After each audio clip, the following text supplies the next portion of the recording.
হঠাৎ করেই চলে এসেছি পাহাড়ে। হ্যালো সবাইকে। সকালবেলা ঘুম থেকে ওঠার আগেই প্ল্যান হয়েছে যে আজকে একটু ঘুরতে যাব। সেই জন্যই তো তাড়াতাড়ি করে ফ্রেশ হয়ে খাওয়া দাওয়া সব কমপ্লিট করে নিয়েছি, কিন্তু তবুও ওই বেরোতে বেরোতে 12টাই বেজে গিয়েছে। তবে এটা খুব একটা বড় ব্যাপার নয়, কারণ আমরা নর্থ বেঙ্গলের এমন জায়গায় থাকি যেখান থেকে পাহাড় ওই সবেমাত্র 2 ঘন্টা হবে।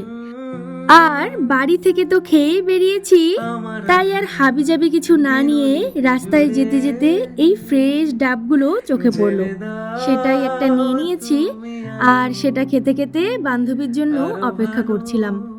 সেখান থেকে তাকে নিয়ে আবারও আমরা বেরিয়ে পড়লাম পাহাড়ের উদ্দেশ্যে। আর যেতে যেতে ওয়েদারটা না ভীষণ সুন্দর হয়ে গিয়েছিল। দেখতে দেখতে পৌঁছেও গিয়েছি, তবে পাহাড়ে এসে আমি তো একদমই অবাক। আমি প্রায় অনেক দিন থেকে পাহাড়ে যাই, কিন্তু এই প্রথমবার আমি দেখলাম পাহাড়ে এতটা পরিমাণে গরম। যাই হোক, কোথায় এসেছি সেটা তো তোমাদের বলাই হলো না। এই ব্রিজটাকে তো তোমরা সকলেই চেনো, ভীষণই ফেমাস একটা ব্রিজ। আর এখান থেকে না ভিউটা জাস্ট দেখার মতো ছিল।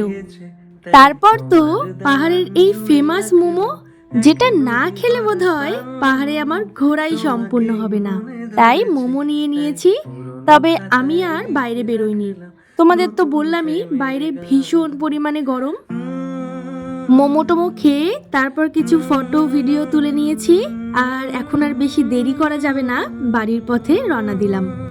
তবে রাস্তায় যেতে যেতে দেখছি এতগুলো বানর। সত্যি বলতে এর আগে একসাথে এত বানর আমি কোনোদিনও দেখিনি, তাই ভীষণ এক্সাইটেড হয়ে গিয়েছিলাম।